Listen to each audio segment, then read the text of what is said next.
লেখিকা ঝুম্পা মণ্ডলের হঠাৎ পরিণয়ে।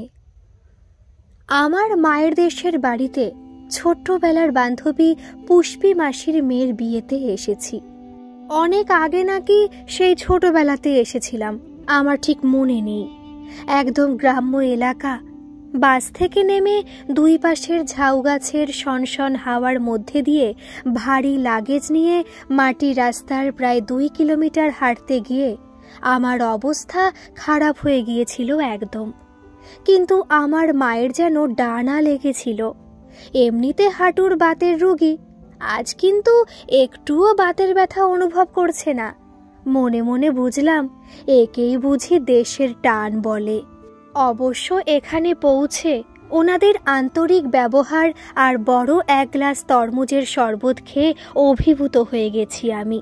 তখনও জানতাম না আরও কত কিছুতে অভিভূত হওয়ার বাকি আছে আমার। ওখানে একজন ইন্টারেস্টিং মহিলাও ছিলেন। তিনি হলেন সুপর্ণা, মানে সুপি কাকিমা।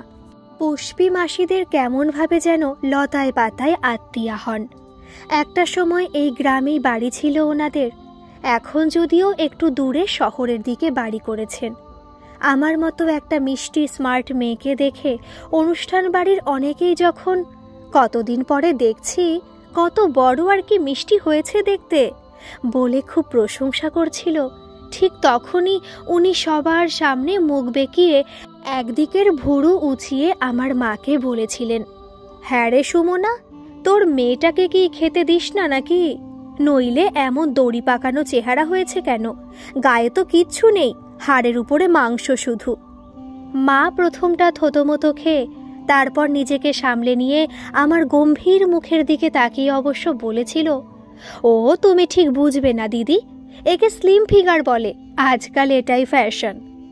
মায়ের বান্ধবী পুষ্পমাসি হেসে উঠতেই সুপি কাকিমা চোখ ঘুরিয়ে বলেছিল, হ্যাঁ সবই বুঝি, ওই হলো বড় লোকের সিলিম আর গরিবের ঘরে প্যাকাটি বলে উনি মুখ বেঁকালেন। খুব রাগ হয়েছিল আমার। আমি কলকাতার মেয়ে, ফার্স্ট ইয়ারে পড়লেও ভীষণ ফিগার সচেতন। কত ছেলে হাঁ করে তাকিয়ে থাকে আমার দিকে, উনি জানেন। উনি আর আমাকে বলে কি না প্যাকাটি। আমাকে তো চেনে না, এই প্যাকাটির আগুন সম্পর্কে কোনো ধারণাই নেই ওনার। এই অপমানের একটা বিহিত না করে ছাড়ছি না। কিন্তু সেই বিহিত যে এইভাবে আমার জীবনের মোড় ঘুরিয়ে দেবে জানতাম না। উনি চলে যাবার পরে পুষ্পী মাসির কাছে শুনেছি উনি বরাবর ওই রকম একদিকের ভুরু উঁচিয়ে সবার খুঁত খুঁজে বেড়ান, কারোর সমালোচনা করতে ছাড়েন না। ওনার ওই রকম কুটকাচালি স্বভাবের জন্য কেউ পছন্দ করেন না, কিন্তু তাতেই উনি খুশি। ওত পেতে থাকেন কখন কাকে কি বলে তার হাসি মুখ মুহূর্তে আমশিয়ে দেবেন। এতে দারুণ তৃপ্তি পান উনি। এই কারণে সবাই ওনাকে এড়িয়ে চলতে চাইলেও উনি কিন্তু সব অনুষ্ঠান, সব আলোচনাতেই আগ বাড়িয়ে নিজের বক্তব্য পেশ করে খুব খুশি হন। গ্রামের বেশ সঙ্গতি সম্পন্ন ফ্যামিলি বলে কেউ ওনাকে চটান না। ওনার স্বামী শিবেন্দ্রবাবুর বিশাল কাপড়ের ব্যবসা শহরে। এখন শহরে ওনারা উঠে গেলেও গ্রামের সমস্ত অনুষ্ঠানে ওনাদের নিমন্ত্রণ থাকেই। সে শুধুমাত্র শিবেন্দ্রবাবুর ভালো মানুষের জন্য, কারণ মানুষ হিসেবে উনি সত্যিই খুব ভালো। গ্রামের মানুষের সুবিধা অসুবিধা দেখেন, কার মেয়ের বিয়ে, কার ছেলের কাজ পাইয়ে দেওয়া, নানা রকম সুপরামর্শ দেওয়ার জন্য ওনাকে ডাকেন গ্রামের মানুষ। যদিও এখন উনি বেশিরভাগ সময় শহরে ব্যবসা নিয়ে ব্যস্ত থাকেন, তার উপরে ওনাদের 2 ছেলেই বেশ করিতকর্মা, ভালোও বেশ। বড়জন নিজেদের ব্যবসা দেখাশোনা করে আর ছোট ছেলে ইঞ্জিনিয়ারিং পড়ছে।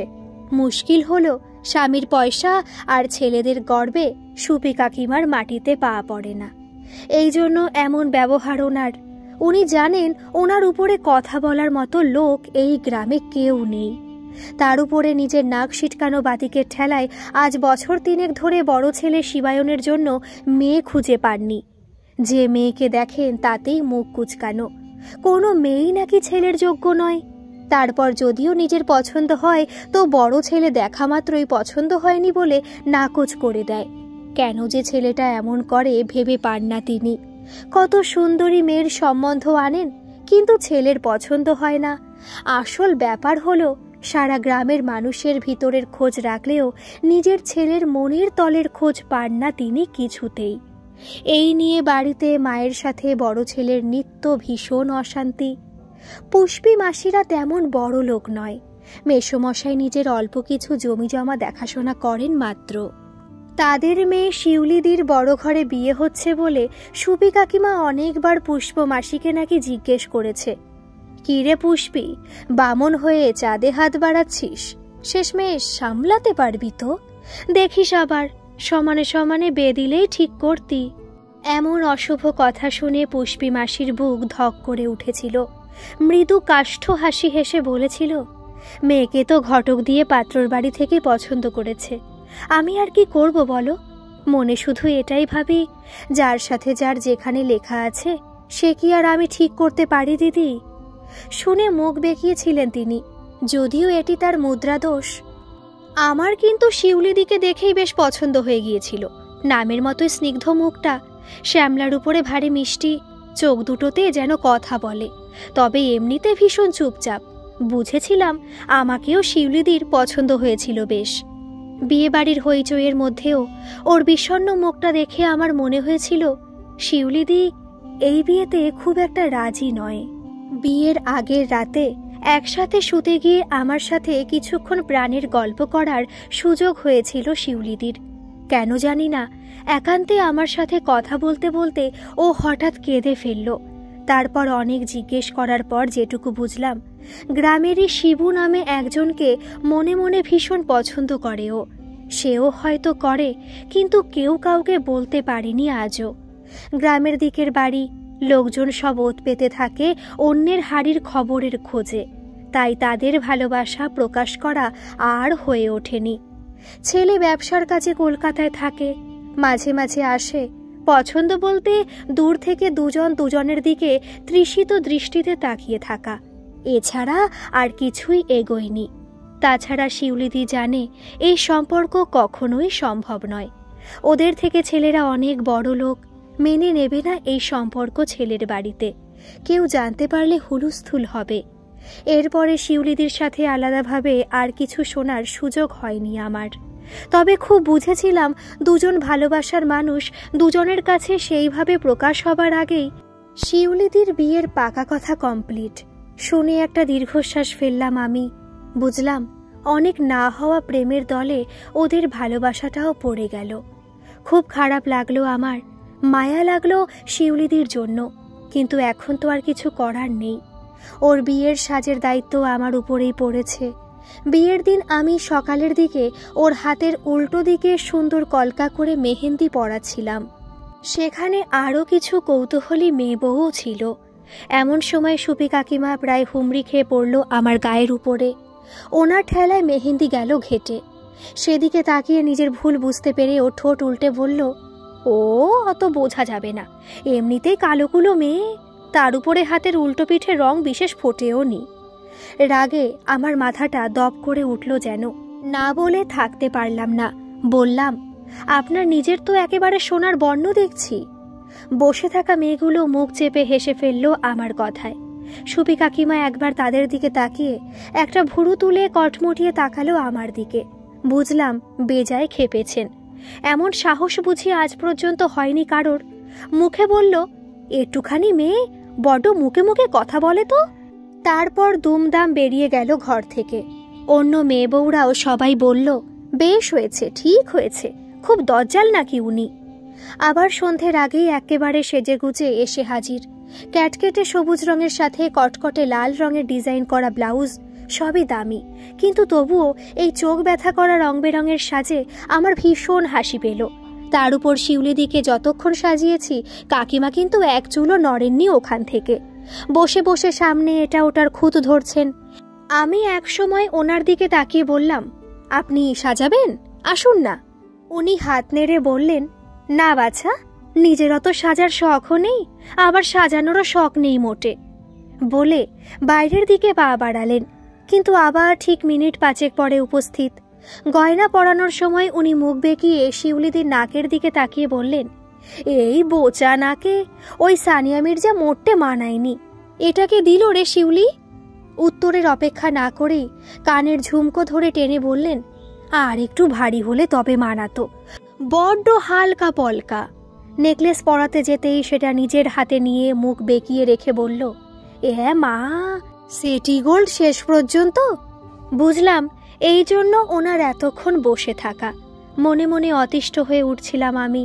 উনি কিছুক্ষণ থেমে আবার শিউলিদির হাতের দিকে তাকিয়ে বললেন, মেয়ের বিয়েতে একটা সোনা বাঁধানো শাখা পর্যন্ত দিতে পারেনি বাপমা, কি আর বলবো। শিউলিদি এমনিতেই সারা দিনটা মন মরা ছিল।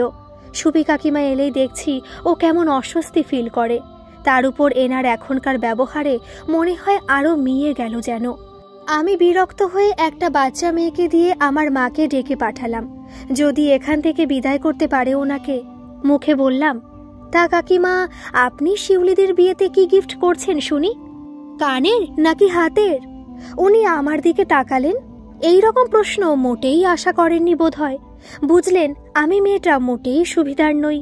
ভুরু কুচকে কিছু বলতে যাবেন, এমন সময় ভট ভট বাইকের শব্দ করে উঠোনে ঢুকলো একজন। সঙ্গে সঙ্গে সুপি কাকিমা একগাল হেসে বলল, ওই খুঁজতে চলে এসেছে, এক মুহূর্ত আমায় কাজ ছাড়া করতে পারে না ছেলেটা। প্রায় থপথপায়ে দরজাটা হাট করে খুলে মুখ বাড়িয়ে চেঁচিয়ে বলে, কি রে, কি হয়েছে রে বাবু? জিজ্ঞেস করে প্রায় দৌড়ে গেল বাইরে। বিরক্ত হয়ে আমি দরজাটা দিতে গিয়ে তাকিয়ে দেখলাম মায়ের সাথে কথা বলতে বলতে বাইকে বসা ছেলেটা এক দৃষ্টি তাকিয়ে আছে আমার দিকে। বেশ পছন্দসই। এখানে এসে এইরকম একটা হ্যান্ডসাম ছেলে দেখতে পাবো ভাবতেই পারিনি। মনের মধ্যে একটা ভালো লাগার রেশ ছড়িয়ে পড়ল আমার। সুপি কাকিমা ছেলের সাথে কথা বলে খুব গদগদ মনে ফিরে আসতেই আমি মুখ বেজার করে বললাম, বাবা, ভাবাই যায় না কাকিমা, ওই ছেলেটা তোমার ছেলে? সুপি কাকিমা এটাকে খুশি মনে নিয়ে গর্ব ভরে বলল, হ্যাঁ, আমার কম বয়সে বিয়ে হয়েছিল তো, ওটা আমার ছোট ছেলে দেবায়ন। বড় ছেলেকে দেখলে তাহলে তুই কি বলবি? সে অবশ্যই এখানে থাকে না, এই একটু আগেই ফিরল, সেই খবর দিতেই এসেছিল ছোটটা। তারপর ভীষণ লজ্জা পেয়ে বলল, আসলে তোর মতন অনেকেই ভাবতে পারে না আমার ওই অত বড় দুটো ছেলে আছে। আমিও সমান তালে হে হে করে হেসে বললাম, না না, আমি ভাবছি কাকাবাবু নিশ্চয়ই ভীষণ হ্যান্ডসাম দেখতে, নইলে তোমাকে দেখে তো। সুপি কাকিমা ভুরু কুচকে কিছুক্ষণ ভাবতে সময় নিল আমার কথাটা। তারপর ভীষণ রেগে চোখ পাকিয়ে আমার দিকে তাকিয়ে আমার মাকে এদিকে আসতে দেখে মাকে বলল, সুমনা, তোর এইটুকু মেয়ে, তার পেটে পেটে এত কুবুদ্ধি, সামলে রাখিস কিন্তু। বিষাক্ত মেয়ে, যে বাড়ি ঘর করতে যাবে একেবারে ছাড়খাড় করে দেবে। বলেই আবার ওনার নিজস্ব কায়দায় দুমদাম পা ফেলে চৌকাঠ পেরিয়ে যেতে গেল ঘর থেকে। মা কিছু না বুঝে হতভম্বর মতো তাকাতেই আমি হো হো করে হেসে জোরে বলে উঠলাম, এমন না হলে আপনার সাথে ঠিক জমবে না তো। ফোঁস করে একবার অগ্নি দৃষ্টিতে তাকালেন শুধু আমার দিকে। আমি মুখটা বেঁকিয়ে দিলাম তখন। তবে এসবের মধ্যে খেয়াল করলাম না শিউলিদির মুখ নিচু করে থাকলেও তার চোখ দিয়ে টপ টপ করে জল পড়ছে কোনো এক অজানা কষ্টে। একটু পরেই বিয়ের লগ্ন, বর এসে গেছে, নানা রকম আচার অনুষ্ঠান চলছে। কনেকে সাজিয়ে আমি কোনো রকম নিজে সেজে দৌড়ে এসেছি বর দেখতে। বর বেশ রোগা, বয়সও হয়েছে। এই রকম তলোয়ারের মতো চেহারার মধ্যে মোটা গোফযুক্ত বরকে দেখে শিউলিদির জন্য মনটা আমার আবারও খারাপ হয়ে গেল। মন খারাপ করে দাঁড়িয়ে আছি, মনে হলো যেন কেউ হা করে আমাকে দেখছে। সেদিকে তাকাতেই হাসি দিল দেবায়ন। আমিও আলতো হাসি দিলাম। তারপর থেকে খেয়াল করছি বিয়েবাড়ির নানান কাজের ভিতরে দেবায়নের দৃষ্টি কিন্তু আমার থেকে সরেনি এক মুহূর্ত।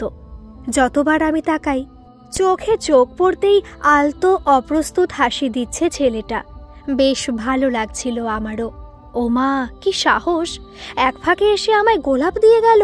ও মা, হঠাৎ খেয়াল পড়ল সুপি কাকিমা দূর থেকেও আমার দিকে বিষ নজরে তাকিয়ে আছেন। হয়তো তার ছোট ছেলের হঠাৎ এই রকম মতিগতিতে তিনি ভালো বোধ করছেন না কিছুতেই। আন্দাজ করতে পারলেও আমাকে খোঁচাতে ঠিক সাহস পাচ্ছে না মনে হয়। ওনার ওইভাবে চোখ গোল গোল করে তাকানো দেখে আমিও হেসে ওনার মতোই এক ভুরু তুলে তাকালাম ওনার দিকে। দেখলাম খুব রাগ ওনার আমার প্রতি। সন্ধ্যের কথা ভোলেননি মনে হয়। মুখটা ঝামটা মেরে ঘুরিয়ে নিলেন। আমিও হেসে ভাবলাম অনেকদিন পরে বুঝি শিয়ানে শিয়ানে লড়াইতে হেরে মুষড়ে পড়েছেন বেচারা।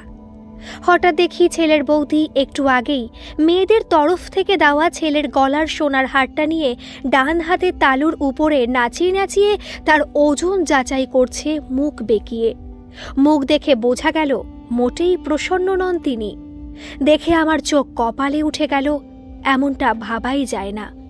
আমার পাশেই মা আর পুষ্পী মাসি মুখ চাওয়াচাওয়ি করল। ছেলের বৌদি বেশ ভারিক্কি চালে বলল, মেয়ের বাবা কই?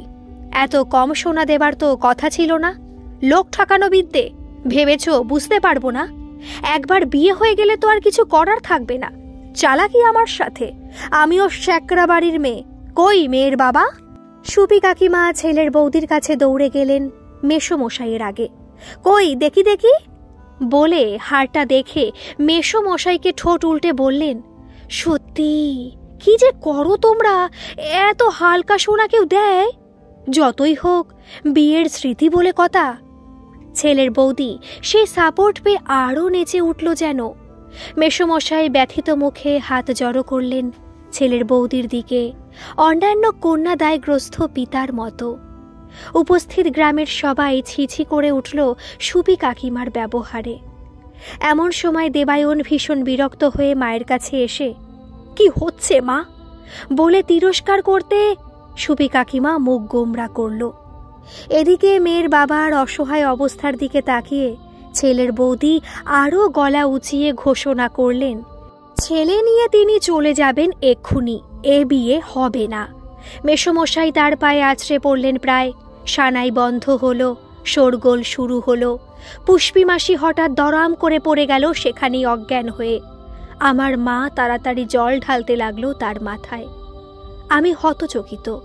সিনেমায় দেখেছি এমন, কিন্তু সামনে সরাসরি সত্যি এমন হতে পারে সেটা কল্পনাতে ছিল না আমার। পাত্র দিকে তাকাই, লোকটা কি? বৌদির কথার প্রতিবাদ করছে না কেন? মেরুদণ্ডহীন নাকি? অবাক হলাম। মেসোমশাইয়ের হাত জোর করে করুণ আরতি সেই মহিলার কান পর্যন্ত পৌঁছালো না যেন। সুপি কাকিমা এবারে বুঝল একটু বেশি ঝামেলা পাকিয়ে ফেলেছেন তিনি। তাই ছেলের বৌদির কাছে গিয়ে ম্যানেজ করার জন্য বলল, আত্মীয়ের মধ্যে যা হয়েছে ছেড়ে দিন দিদি।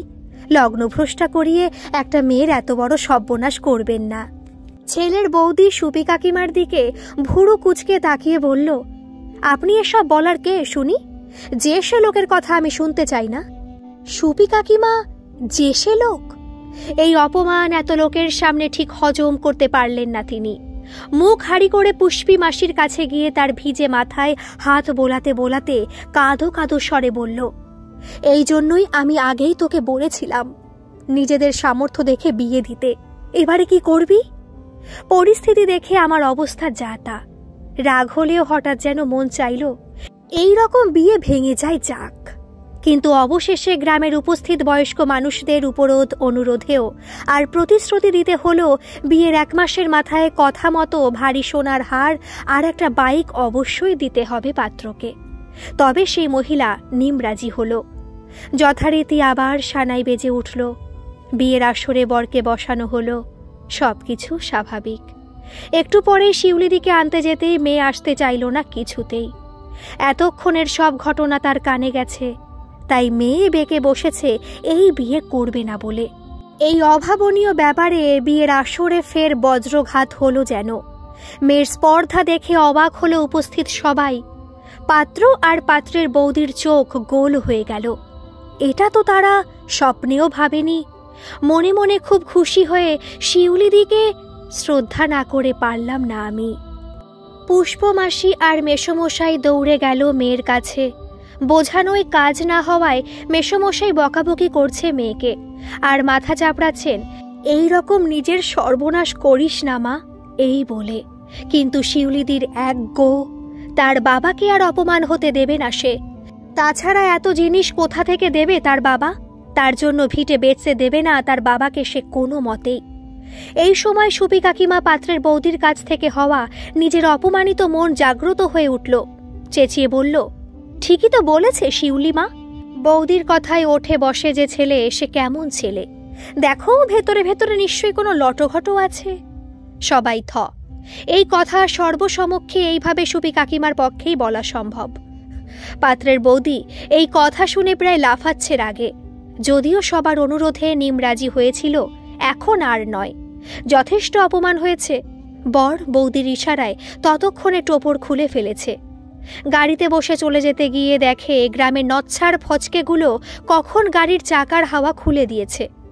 গাড়ির সামনে দাঁড়িয়ে রাগে ফুঁসতে থাকলো তারা। এতটা মাটির পথ এই রাতে হেঁটে ফেরত যাওয়া ছাড়া আর গতি নেই। নরম সরম সরল মেসোমশাই হাত জোর করে একবার এদিকে দৌড়ান তো আরেকবার ওদিকে দৌড়ান। সে কি ভীষণ করুণ অবস্থা।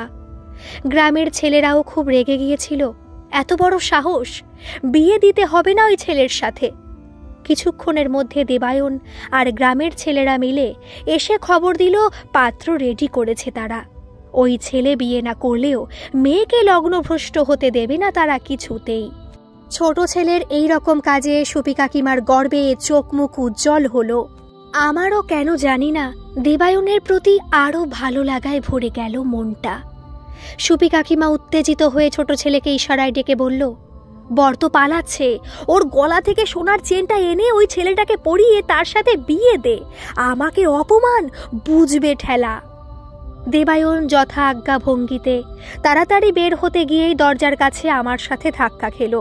হেসে বলল, যাত্রা শুভ হবে মনে হচ্ছে। এত কষ্টের মধ্যেও হেসে ফেললাম আমি। এক মুহূর্ত মনে হলো, এখানেই কি ভাগ্য বাধা আমার নাকি? নইলে কলকাতায় এত ছেলে থাকতে একে দেখে বুকের ভিতরটা আজ এই রকম। এই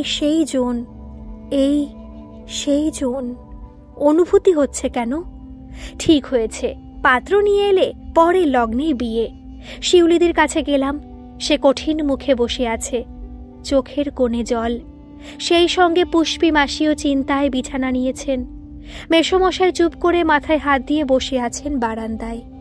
বাকি সবাই উন্মুখ হয়ে রইল নতুন বর দেখবে বলে। কি হয়।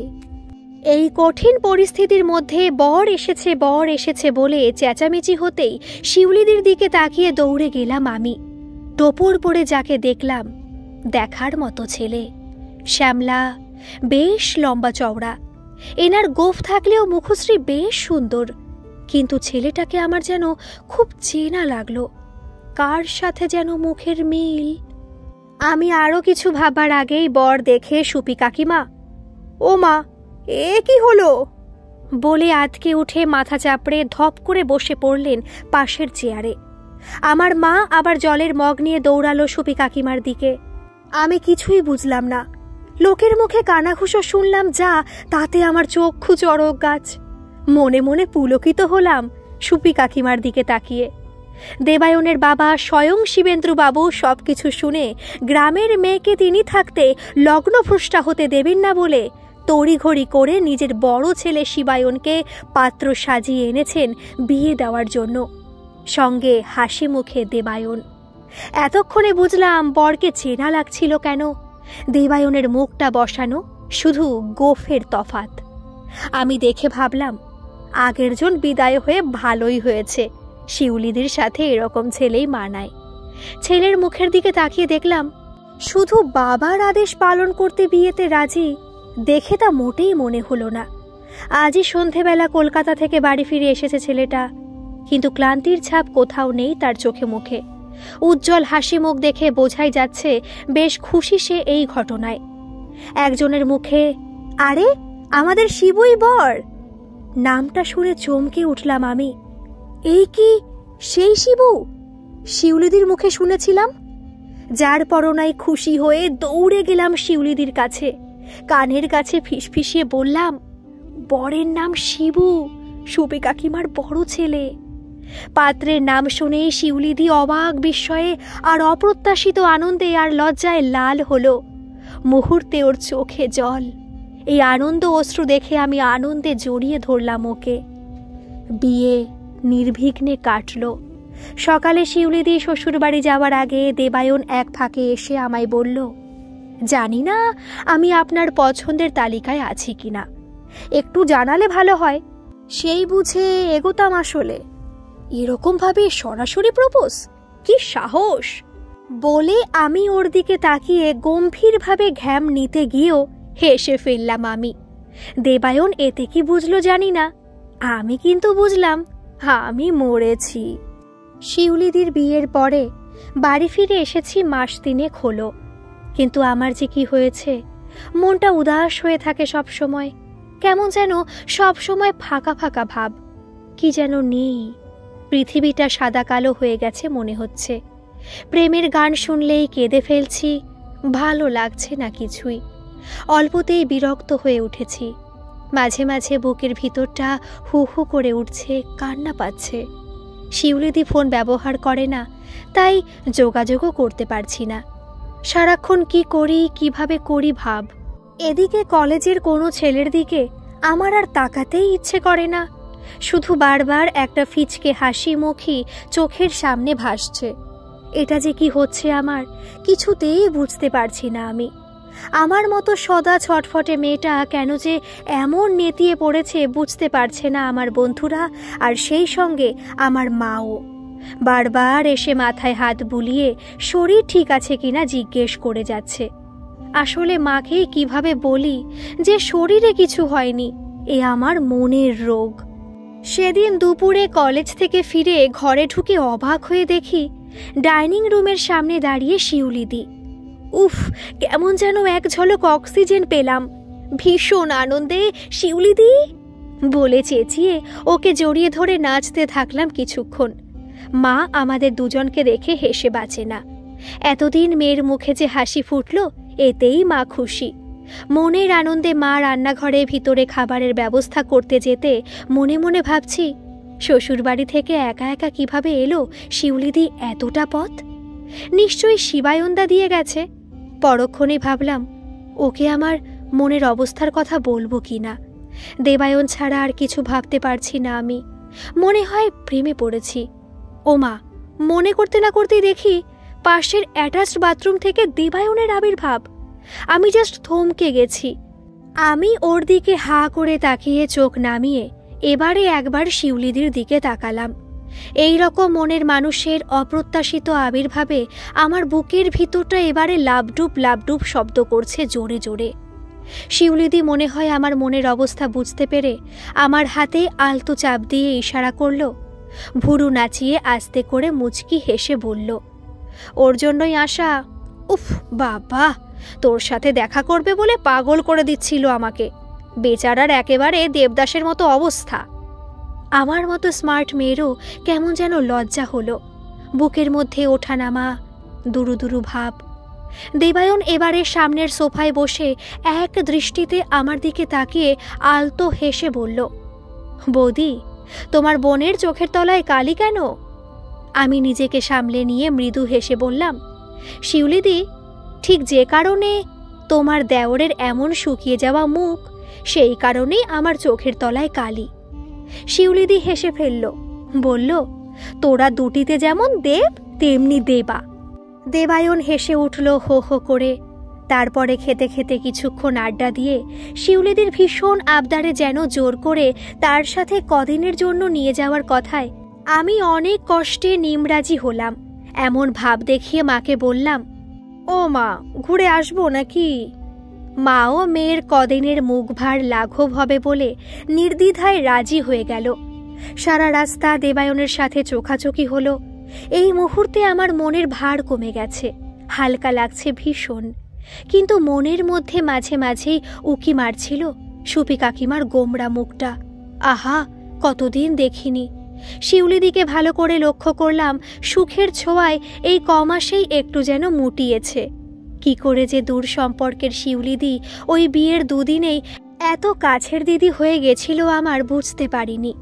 রাস্তায় যেতে যেতে শুনলাম সুপি কাকিমা প্রথম প্রথম নাক সিটকালেও শেষমেশ নাকি বড় ছেলে বিয়ে করেছে, এতেই নাকি খুশি। তবে হ্যাঁ, সমস্যা কিছু তো আছেই। শিউলিদি রান্না করতে ঢুকলেই শাশুড়ি প্রচুর খিটখিটেমি করেন। কাপড় ছেড়েছিস? হাত ধুয়েছিস? ওই জায়গা মোটেও মোছা হয়নি। উফ, বাসনের তাকটা ভালো করে গোছাতেই পারিসনি। রুটি করে সারা জায়গায় আটা ছড়িয়ে রেখেছিস। বরকে 1 কাপ চা করে দিতে হলেও শাশুড়িকে জিজ্ঞেস করতে হয়। তার উপর বর আর শ্বশুর মশাই তরকারি খেয়ে ভালো বললেও উনি বলবেন, ইস এত ঝাল দিলি কেন? নুন বেশি না হলেও বলবেন, ইস ডালের নুনটা বড্ড বেশি হয়েছে। তখন খুব মন খারাপ হয়ে যায় শিউলিদির। এসব শুনে মনে মনে আমি ভাবলাম, উফ জিনিস বটে একখান। বুঝলাম আসলে নিজের প্রতিষ্ঠিত জায়গা ছেড়ে দেবার ভয় ওনার ভীষণ রকম। তবে শ্বশুর মশাই তো বড় বৌমা বলতে অজ্ঞান। শিউলিদিকে তিনি বেশ ভালোবাসেন। এমনকি এখন শিউলিদির শাশুড়ি সুপি কাকিমা মাঝে মাঝে শিউলিদির উপরে খিটিরমিটির করলেও ভিতরে ভিতরে যে শান্ত শিষ্ট মিষ্টি বৌমাকে পছন্দ করেন মনে মনে, সেটা দেবায়ন জানালো। আসলে ভালোবাসার মতোই মিষ্টি মেয়ে শিউলিদি। আমি শিউলিদির হাতটা ধরে আলতো চাপ দিলাম। দেবায়ন আমার দিকে তাকিয়ে বলল, এখন নাকি তার মা সবাইকে বলে বেড়াচ্ছে, ভালোই হলো বাবা, চেনাশোনার মধ্যে বিয়ে হলো। শিউলি আমাদের খুব শান্তশিষ্ট মেয়ে, নইলে আজকালকার যা সব মেয়েদের মুখ দেখছি, মুখের কাছে কাঠি ধরলেই জ্বলে ওঠে। আর শহরে মেয়েরা বাবারে বাবা বলেই মুখ বেঁকান। এই মুখ বেঁকানো যে কার উদ্দেশ্যে সেটা বুঝতে আমার বাকি রইল না। দেবায়ন তারপরে ফিচকে হেসে বলল, কঠিন পরীক্ষা সামনে। আমি ভুরু কুচকে মুখ ঘুরিয়ে নিলাম। তারপরে আমি শিউলিদির হাত চেপে বললাম, যাক শিউলিদি, আমার জন্য তোমার কিছু তো উপকার হলো। সন্ধ্যার একটু আগে বাড়ির সামনে গাড়ি থামলো। দরজা দিয়ে ঢুকতেই সুপি কাকিমার বিখ্যাত দরাজ গলা পেলাম। গাড়ির আওয়াজ পেয়েই সিঁড়ি দিয়ে নামতে নামতে চেঁচিয়ে বলল, হ্যাঁ রে ও শিউলি, ছেলেটাকে আমার বাপের বাড়ি নিয়ে গেলি সেই কোন সকালে? এই তোর আসার সময় হলো? শিউলিদি আমার দিকে তাকিয়ে চোখ টিপে অপরাধীর মতো মুখ করল। আসলে সুপি কাকিমা জানে না ওরা কলকাতায় আমাদের বাড়ি গিয়েছিল, শুধু শিবায়নদা সব জানে। সুপি কাকিমা দরজার কাছে আসতে আসতে ফের বললেন, তোর বাপের বাড়িতে একটা ফোনও নেই যে ফোন করব, এত দেরি করে এলি কেন তোরা? এ পর্যন্ত বলে আমাকে দেখে প্রায় ভূত দেখার মতো চমকে গিয়ে বলল, ওমা তুমি? আমিও সঙ্গে সঙ্গে নিজের মুখের ভাব শক্ত করলাম ইচ্ছে করে। সুপি কাকিমা নিজেকে সামলে ভুরু কুচকে বললেন, এনাকে আবার কোথা থেকে জোটালি? শিউলিদি আগে থেকে তৈরি করা উত্তর অপ্রস্তুত ভাবে বলল, ও মা, বাপের বাড়ি গিয়ে দেখি ও এসেছে, তাই ভালোই হলো, নিয়ে এলুম সঙ্গে করে, দিন দুয়েক থাকুক। ঠিক যেন বিশ্বাসযোগ্য হলো না কথাটা ওনার। স্বাভাবিকই, বিয়ে বাড়ির স্মৃতি মনে করে মনে হয় ভীষণ বিরক্ত হলেন। চোখ মুখ কুচকে সন্দিগ্ধ দৃষ্টিতে তাকালেন একবার আমার দিকে, একবার ছোট ছেলের দিকে। মনে হয় দুয়ে দুয়ে 4 করবার চেষ্টা করছেন। আমি এবারে শিউলিদিকে ঠেলা মেরে শুনিয়েই বললাম, ও শিউলিদি, না বলে এসেছি বলে তোমার শাশুড়ি ঘরে ঢুকতে দেবে না নাকি? দেবায়ন এবারে ব্যস্ততার স্বরে বলল, উফ মা, কি যে করো, অনেক রাস্তা এসেছি, আগে একটু হাত মুখ ধুতে দাও, তারপর তোমার এইসব ইনভেস্টিগেশন করো। বলেই আমার হাত থেকে লাগেজটা নিয়ে গটগট করে ভিতরে ঢুকে গেল। অনেক রাস্তা এসেছি শুনে শিউলিদি জিভ কাটল। আমিও মুখ নিচু করে নিজেকে সামলালুম। সুপি কাকিমা ভুরু কুচকেই ছিলেন আমাকে দেখা অবধি। সেই অবস্থাতে মুখ বেজার করে জিজ্ঞেস করল, অনেক রাস্তা কেন রে? কোথা থেকে ঘুরে এলি? কেউ কোনো উত্তর দেয় না দেখে অগত্যা নিজেই আমাকে সুর করে বলল, এসো, এছো যখন ভিতরে এসো। শিউলিদি হাঁপ ছেড়ে বাঁচল যেন। আমার হাত ধরে তরতর করে উঠে গেল দোতলায়। তারপর যে 3 দিন ওখানে ছিলাম, দিন রাত উঠতে বসতে বড় বৌমার কি প্রশংসা। এমন মেয়ে হয় না। শিউলিদি ভীষণ বাধ্য মেয়ে, মুখ ওড়া নয়, 7 চরে রাগ আরে না। বুঝলাম ভবিষ্যৎ কল্পনা করে উনি আমাকে শোনাচ্ছেন কথাগুলো। আমি শুধু কটমট করে তাকিয়ে বোঝাতাম, আপনার সেই গুড়ে বালি। সুপি কাকিমা রেগে বোম হয়ে যেত নিরুপায় ভাবে, গজগজ করত সবার কাছে। আজকালকার শহুরে মেয়েদের আমি 2 চোখে দেখতে পারি না, এই জন্যই। কথাবার্তার ঢং দেখলে গা জ্বলে যায় এক্কেরে। শিউলিদি সারাক্ষণ বোঝায় আমাকে, না খেপিয়ে একটু মিলমিশ করতে পারছিস না? আমি হেসে আড়মোড় ভেঙে বললাম, উনি তো খ্যাপা পাগল এমনিতেই, দারুণ লাগে আমার ওনাকে খ্যাপাতে। কিন্তু শোনো বাপু, এই যে তোমার এত প্রশংসা করছে সে আমার জন্যই বটে, চুমু দাও এর জন্য। শিউলিদি শুনে হেসে আমাকে জড়িয়ে ধরে বলল, উফ, তোদের যে কি হবে ভাবলেই আমার বুক কাঁপে। ওই কয়দিন দেবায়ন ছুটি নিয়েছিল, আর সুপি কাকিমার তীক্ষ্ণ নজরের পিছনে আমাকে বুঝিয়ে দিচ্ছিল ওর মনের ইচ্ছেটা। মোটেই বৌমা করতে চান না উনি। আমিও বোঝাচ্ছিলাম 16 আনা বৌমা হবার ইচ্ছে আমার। বছরখানেক পরে ওর চাকরিটা হলে শুভস্য শীঘ্রম করলেই হয়। 3 দিনে সুপি কাকিমার সাথে একটুও মিলমিশ হলো না, দুজনেই দুজনকে এড়িয়ে চলেছি। তবে সারাদিন এটা সেটা কাজের ফাঁকে মাঝে মাঝেই আমি বুঝতে পারতাম আমার দিকে সুপি কাকিমা আর চোখে প্রশংসা দৃষ্টিতে তাকিয়ে থাকতো। আমি ভীষণ উপভোগ করতাম ব্যাপারটা। আরে, আমি তো মেয়েটা কম সুন্দরী নই, স্টাইলিশ, স্মার্টও। সেদিন ওনার চোরা চোখে চোখ পড়তেই নিজেকে সামলে নিয়ে আমার ছোট চুল আর সাজগোজ নিয়ে ফোড়ন কেটে বললেন, এই রোগা চেহারা আর ওই ছোট চুল কেমন লাগে দেখতে? মেয়েদের পাছা পর্যন্ত চুল হবে তা নয়। আমিও তখন ইচ্ছে করে ওনার চুলে হাত দিয়ে লাফিয়ে উঠে বললাম, বড় চুল হয়ে কি লাভ? তোমার এই চুল, চুল না পুরো ঝ্যাটা গো, কি শক্ত, পিঠে গাঁথে না তোমার? ঝাঁটা খুঁজে না পেলে এই দিয়েই কাজ চালাও নাকি? সঙ্গে সঙ্গে উনি নিজের চুলে হাত দিয়ে মুখ বেজার করে ফুঁসতেই দেবায়ন আমাকে ইশারা করে হাত জোর করল, ভাব এমন, আর খেপিও না প্লিজ। মনে মনে ভাবলাম, এই বাড়ি আসি একবার পার্মানেন্ট, তারপরে ওনাকে বোঝাবো আমি আমার পিছনে খিটমিট করার ফল। আমি কিন্তু শিউলিদি নই। পরে শিউলিদি ইচ্ছা করে আমার কান মুলে দিত, আর আমি বলতাম, উফ, তুমি ওনাকে সহ্য করো কিভাবে শিউলিদি? তখন শিউলিদি কানের কাছে মুখ নিয়ে এসে বলতো, উনি বরাবর অমন, সবাই সহ্য করে, তোরও করতে হবে, সেই জন্য তো তোকে রিহার্সাল দিতে এনেছি। মানুষটা খুব খারাপ নয় রে, কিন্তু তুই দেখি সাপে নেউলের মতো অবস্থা করেছিস, পাক্কা ফেল করে ডাব্বা নিয়ে ঘরে ফিরবি। আমি চোখ মোটকে দেবায়নের দিকে তাকিয়ে জিজ্ঞেস করলাম, ফেল করব তাই নাকি? দেবায়ন আমার দিকে ক্যাবলার মতো হেসে আবার ওর মাকে সামলাতে দৌড়ে যেত। এরই মধ্যে কলকাতায় ফিরে আসার আগের দিন আরেক কেলেঙ্কারি হলো। বাড়ি ফেরার আগের দিন সন্ধেবেলায় আমাদের দুজনের মন খারাপ দেখে শিউলিদি ইয়ার্কি করে হাসতে হাসতে দেবায়নের দিকে আমাকে ঠেলে দিয়েছিল হঠাৎ, আর আমিও হুমড়ি খেয়ে ওর বুকে পড়ে একটু উত্তম সুচিত্রার মতো পোজ নিতে গিয়ে পরতপর সুপি কাকিমার সামনে একদম। উনি দরজায় দাঁড়িয়ে চোখ গোল গোল করে চিৎকার করে উঠলেন, আমি জানতুম ওই মেয়ে আমার ছেলের মাথাটা খাচ্ছে। বলেই দাঁত মুখ খিচিয়ে সে একরকম ফিট হয়ে পড়ে যাবার মতো অবস্থা। তবে তার আগে আমি আর দেবায়ন দৌড়ে এসে ওনাকে জড়িয়ে ধরে পড়তে দিলাম না কিছুতেই। শিউলিদি দরজার আড়ালে দাঁড়িয়ে প্রমাদ গুনল, তারপর তো আর জানতে বাকি থাকে না কিচ্ছু। দেবায়ন বাড়িতে জানিয়ে দেয় এই মেয়ে ছাড়া কাউকেই সে বিয়ে করবে না। শিবায়নদা তো জানতই, শ্বশুর মশাইও মাটির মানুষ, কারোর আপত্তির কোনো কারণ নেই। আমি নিশ্চিন্ত মনে বাড়ি ফিরলেও মনের মধ্যে সূক্ষ্ম অশান্তি। সত্যি শিউলিদির কথা মতো ডাব্বা নিয়ে ফিরেছি, কিন্তু আমার পক্ষে অসম্ভব ওই মানুষের মন জুগিয়ে চলা। এতদিন ব্যাপারটা মজার ছলে নিচ্ছিলাম, কিন্তু এখন দেবায়ন মালদায় চাকরি পাওয়ার পরে ঝামেলা চরমে উঠল। সে যাতে আমাকে বিয়ে যাতে না করে তার জন্য ওনার যে কত মান অভিমান, হাত পা ছোড়াছুড়ি, কান্নাকাটি ও প্রচুর গাইগুই করে অবশেষে ছেলের জেদ দেখে উপায় নেই বুঝে সুপি কাকিমা শেষ পর্যন্ত নিমরাজি হয় বিয়েতে।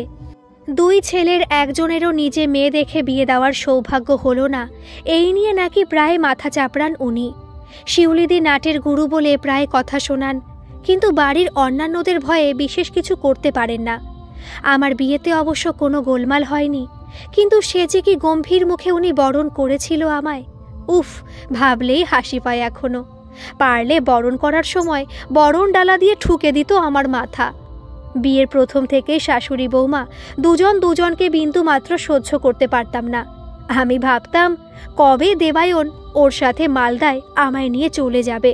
শুধু শিউলিদি দিদির মতো আমায় বুঝিয়ে আঁকড়ে ধরে থাকতো বলে মন ভালো থাকতো। দেবায়ন মালদা থেকে ছুটিতে ফিরলে উনি ছেলেকে প্রতি মুহূর্তে নিজের আঁচলের মধ্যে নিয়ে রাখতেন। সারাটা দিন আমার ধারে কাছে ওকে আসতে দিতে চাইতেন না। অদ্ভুত, দেবায়নের ইচ্ছে থাকলেও কিছু বলতে পারত না। এই নিয়ে আমাদের মধ্যে মন কষাকষি চলত।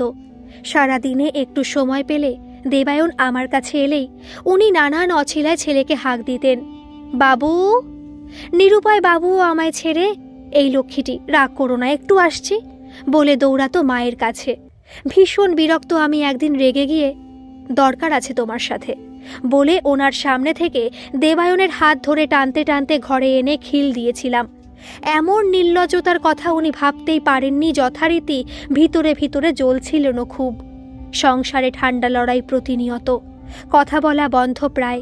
শিউলিদি দীর্ঘশ্বাস ফেলত আর মাধ্যম হয়ে থাকতো আমাদের মধ্যে। উফ, মেয়েটা সহ্য করতে পারে বটে। আমার উপরে রাগ করে কত কথা যে শিউলিদিকে শোনায়, উনি সব হজম করেন। আমি কিছু বলতে গেলে শিউলিদি চুপ করিয়ে দেয়। পরিস্থিতি বুঝে দেবায়ন আমাকে মালদায় নিয়ে চলে যাওয়ার জন্য তৎপর হয়ে উঠল।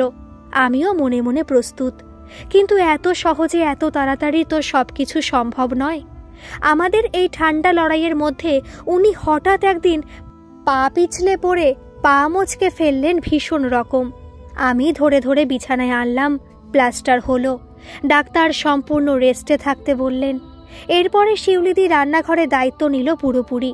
সে ভীষণ ব্যস্ত, ফলে আমি অগত্যা ভীষণ অনিচ্ছাতে সময়ে সময়ে ওনার পায়ের মচকানো জায়গায় মলম দিতাম আর ধরে ধরে বাথরুম আর স্নান করাতে নিয়ে যেতাম। প্রথম প্রথম দুইজনেরই অস্বস্তি হতো। এইভাবে মুখোমুখি অথচ মুখ বন্ধ করে দুইজন দুইজনের এত কাছে সেবা দেওয়া আর নেওয়া, সে এক অদ্ভুত পরিস্থিতি। তারপরে কি জানি ব্যাপারটা কি যে হলো, ওই কয় মাস আমার সেবায় আপ্লুত ওনার মন মনে হয় কিছুদিন পরে আমার প্রতি একটু নরম হলো যেন। এরপর থেকে আমি ওনার কথায় স্নেহের পরশ পেলাম একটু আধটু। যাই হোক, এই ঘটনার মাস ছয়েক পরে সংসারে অনেক কিছুই পরিবর্তন হয়েছে। নতুন কাজের লোক বহাল হয়েছে। শাশুড়ির পা সেরে যাওয়ার পরেও রান্নাঘরের পুরো দায়িত্ব এখন আমার যা সামলায়। সে খুব খুশি একা রান্নার দায়িত্ব পেয়ে। আমি এখন নতুন অত্যাচারে আমার শাশুড়ির ভোল পাল্টে দিয়েছি। উনি কিন্তু আমার এই নতুন অত্যাচারে বেজায় খুশি। শাশুড়ির চুলে স্টেপ লেয়ার কাটিয়ে হেনা করে কালার করিয়েছি। দুপুরে ফেসিয়াল করাতে গিয়ে সময় নাক ডাকিয়ে মনের সুখে ঘুম পাড়িয়েও ফেলেছি। কলকাতায় এনে কদিন ভালো রকম চারিদিক ঘুরিয়ে তারপরে ডাক্তার দেখিয়ে তাকে কঠিন ডায়েটে আর প্রাণায়াম করিয়ে সাজগোজ আর ম্যাচিং শাড়ি ব্লাউজ পরিয়ে কলকাতার ফ্যাশন শিখিয়ে মডার্ন করেছি। এখন মানুষটাকে একটু অন্যরকম লাগে। বুঝি প্রতিটা মানুষের মধ্যে একটু হলেও ভালো মানুষ থাকে, সেটা আমরা সবাই বুঝতে পারি না। ওনার মধ্যেও হয়তো সংসার জীবনের অনেক না পাওয়ার চাপা কষ্ট আছে। উনি সেটা ওইভাবে চেঁচিয়ে প্রকাশ করতেন। তাছাড়া আজ পর্যন্ত ওনার দিকে এমনভাবে সচেতন দৃষ্টি বুঝি কেউ দেয়নি। সেদিন ফেসিয়াল শেষে আয়নার দিকে তাকিয়ে একটা দীর্ঘশ্বাস ফেলে উনি বললেন, জানিস তো ছোট, এতদিন জানতেই পারিনি নিজেকে এইভাবে সাজিয়ে গুছিয়ে রাখা যায়। নিজেকে ভালোবাসলে সবাইকে ভালোবাসা যায়। আমি আলতো হেসে ওনার কাঁধে মাথা রেখেছিলাম সেদিন প্রথমবার। সমস্ত লোকের পিছনে লাগার আর পরনিন্দা পরচর্চা করার নোংরা মানসিকতাটাও অনেকখানি ঝেঁটিয়ে বিদায় করতে পেরেছি দেখে খুশি হই আমি। ইদানিং উনি শ্বশুরমশাই ছাড়া অন্যের পিছনে চেঁচামেচিও বিশেষ করেন না। দিন রাত আয়নার সামনে দাঁড়িয়ে নিজের মুখে আর চুলে এটা ওটা মেখে চোখের উপরে শসা রেখে রূপচর্চা করতে ব্যস্ত উনি। অত লোকে কে কি করছে সে খেয়াল রাখার সময় নেই এখন আর।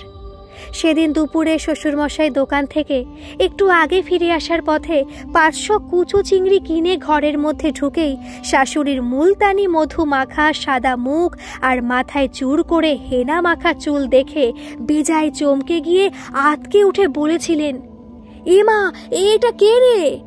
শাশুড়ি মুখ বেঁকিয়ে বললেন, মরণ আমার। গলার স্বর শুনে শ্বশুরমশাই বেজায় অবাক। মুখে ভালো মানুষের মতো বললেন, করেছো কি গিন্নি? এরকম মাথায় গরুর গোবর মেখেছ কেন? গোবর কোত্থেকে জোগাড় করলে? গোলমাল বাঁধল বুঝি দেখে আমি সামাল দিতে কাছে যেতেই সেই ইঁদুর নাচন নেচে আমাকে নালিশ করল শাশুড়ি। এই যে এই গেও লোকটার পাল্লায় পড়েই আমার হেসেলেই কেটে সারা জীবনটা বরবাদ হয়ে গেল একদম। সেই ন্যাংটা বেলায় সংসারের হাল ধরেছিলুম, সেই শুরু। নিজের শখ আহ্লাদ বলতে কিচ্ছু ছিল নি। ভাগ্যিস তুই এলি, নইলে বাকি জীবন আরও খাটিয়ে নিত। সকাল সন্ধে শুধু এটা রাধো আর ওটা রাধো। উফ, এই প্রথমবার আমার উচ্ছ্বসিত প্রশংসার চোটে অজ্ঞান হয়ে যাবার দাখিল আমার। রান্নাঘর থেকে শিউলিদি গলা ঝাড়ল। শ্বশুর বুঝলেন না তিনি হঠাৎ কি ভুল বলে গিন্নির জীবন বরবাদ করে দিয়েছেন। তিনি আর কথা না বাড়িয়ে কুচো চিংড়ি শিউলিদির হস্তগত করে দ্রুত গামছা কাঁধে নিয়ে কলঘরে স্নানে ঢুকে বাঁচলেন যেন। অবশেষে আগামী সপ্তাহে দেবায়ন আমাকে নিয়ে মালদায় চলে যাবে খবর দিল। তা শুনে শাশুড়ির কিছুক্ষণ চুপ করে বসে রইল। কাছে গিয়ে দেখলাম ওনার চোখে জল। পাশে গিয়ে বসে ওনার হাতটা ধরলাম। উনি বিস্তর কান্নাকাটি করলেন আমাকে জড়িয়ে ধরে। সাপে নেউলের এমন পরস্পরকে জড়িয়ে ধরে কাঁদতে দেখে সেদিন বাড়ি শুদ্ধ সবাই অবাক হলেও প্রত্যেকে চোখের জল ফেলেছিল বইকি। গল্পটা যদি আপনাদের ভালো লাগে প্লিজ একটা সাবস্ক্রাইব করে আমার পাশে থাকবেন। আর কেমন লাগলো কমেন্টে জানাতে কিন্তু ভুলবেন না। ধন্যবাদ।